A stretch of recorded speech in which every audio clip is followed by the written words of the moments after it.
Hey guys, so a bit of an update on the car situation. The M4 has gone. Just sold it about, I think, roughly 3 weeks ago. And I was in a market looking for a new car. There was a few options I was looking for. The Audi R8, Aston Martin, the McLaren was one of them as well. But eventually I decided to stick with the BMW family, and the car I decided to get was the 8 Series. And this is the car itself, guys. It just was available. There was only two actually available at BMW. One was carbon black and one was this mineral white color, and I decided to stick with the mineral white as I did have in the BMW M4. And I thought I'd make a quick video just kind of going through the actual car and a few little features and quirks that it has. But yeah, this is how the car looks. I'll quickly go through the exterior so you guys can see what comes with it. It's pretty much full spec. I believe that the only thing missing is the carbon roof. So this does have just the standard roof, but this is the first time that a non-actual M car was able to have that as an option.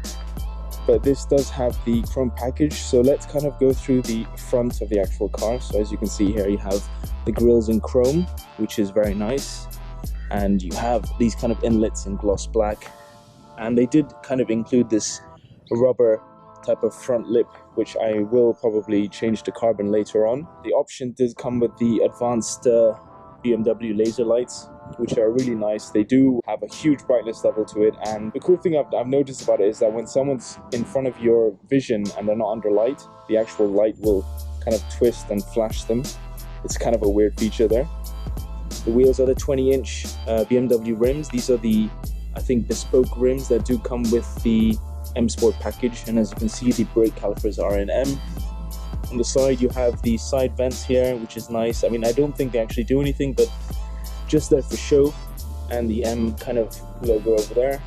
On the side mirrors you have these in kind of chrome, and they kind of have a nice contrast along the side of the car.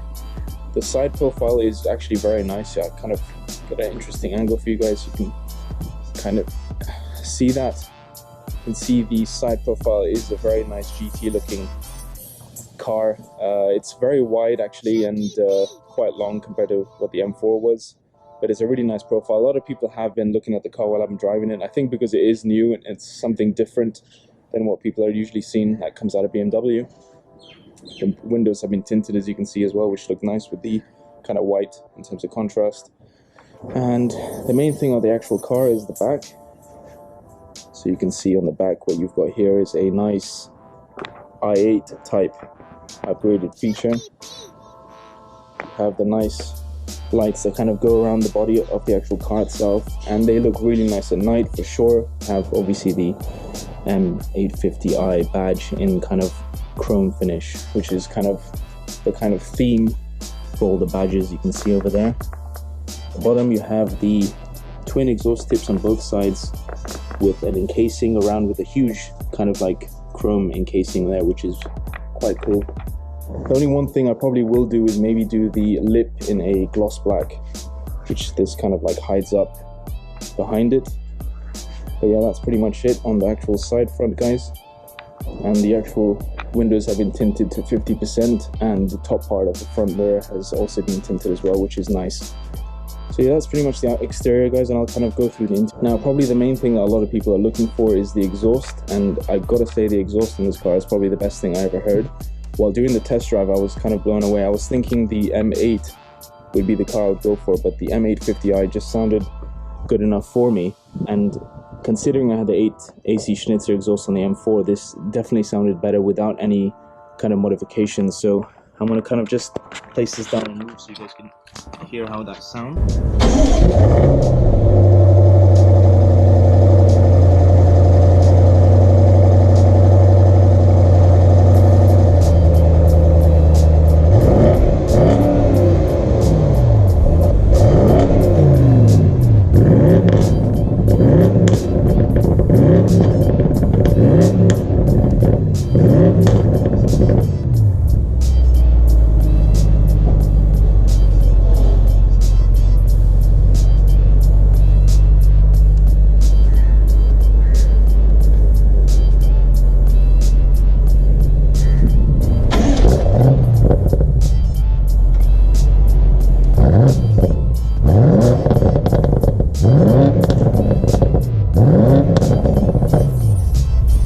hear that. It's a bit windy today. It's really nice. The engine's like huge amount of pops. One thing that they've adjusted in the exhaust system to kind of follow suit with kind of Mercedes and some of Audi models. In my opinion, this sounds really nice. People do notice the car while you're driving it. That's one thing. It's because the car is new, I guess, in terms of how the body looks, but the engine itself definitely stands out. You can see over here you have M brake calipers there. The daytime running lights look nice. They look very kind of evil if someone's driving down, but you can see how they look in terms of 3D type of effect. Let me just show you on the inside. So this is the inside, guys. As you can see, it's really, really nice. It's a black and red kind of mixture, and it's probably the nicest interior I've ever seen in a car so far. It's not like over the top. I do like Mercedes interiors, as I have on the Mercedes S400. This is more of a driver oriented type of seating arrangement. The back, although, is kind of tight. As you can see, there's pretty much no space for the guy at the back unless the front passenger does move forward. You do have a really nice kind of customized options here for the car. You do have a good back support as well as lumbar support is available as well, which is a lot better than I had on the M4. As you can see, our BMW individual, I still have the stickers on, so that's still there. The options on the side is Bowers and Wilkins, and I think that's definitely a huge option to get on this car, because let me show you guys on the inside. The lights of the actual metal encasing of the speakers glow based on the color that you want the color to be of the car in terms of lights, and it's such a cool option. A lot of people actually notice that more than just the actual interior itself. That's the kind of driver front side. You've got a nice digital display there, big huge screen which can have gesture controls with your hands and things like that. This has got the piano finish. One thing I thought I wouldn't like is actually the crystal handbrake here, which is really nice. It's got a nice digital display as well, as you can see here, and has the lights that kind of mix with whatever kind of driving function you're doing. You have a nice gloss finish here with metal encasing. It's just a really nice quality finish, guys, and the wheel itself is nice and chunky. It's really good. It's got a good grip as well, and you have the metal kind of gear shifts on the side. And the technology on the inside is just really, really high quality, as well as the finish of everything. Not find anything so far that's kind of been cheap. As you can see here, this opens up nicely, so you've got the cup holders, which is good. And here you can see, if we could just open that up, you have a nice bit of space here for, you know, charging. The thing actually I forgot to say is, in this little zone here, you can charge your phone, you can charge the key fob, which is, I think, the coolest thing about this car. It's very similar to the 7 Series. I'll just show you quickly here. This is the key fob. It's basically a mini iPad. It's quite big. People get confused as what this is, but it is the key for the actual car itself, which I can do a small video on if anyone's interested. Regarding that, you have a nice bit of space here. You know, you can put your headphones and whatnot. Everything else is there.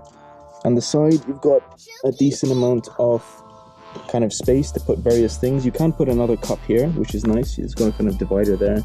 This button here is to open the back, and we can do that now. Right, press that. Yeah, that's open automatically. Let's kind of go to the back, guys, and that is the space in the back. And now, one thing about this car is, although the back passenger space is really, really small, the space available in the back here is huge. So if I'm gonna go play golf or whatever, I've got a nice amount of space to put my golf clubs in there. And you do have, you know, this came with the car, obviously, but nice little spaces here. You got like med kits over there, and yeah, that's basically it, guys. And you can shut it obviously automatically just from here. Press that button and it nicely shuts down. Everything's very seamless, guys. Just move this into the garage. You can see here the back camera, which is quite nice. I'm just going to reverse so you guys can see in the night time how the inside of it looks, because during the day it's kind of hard to see. Let's put this in here. Right, so that's a bit better. Kind of see the inside now. This one park, as you can see, you just press the park button just there. And I don't know if you guys can see that, but I think I need to put the speaker on, but you have nice kind of lights coming down on each side here and over here as well. And when the speakers are on, unfortunately I left my phone upstairs, but I think maybe the radio on it should work. Yeah.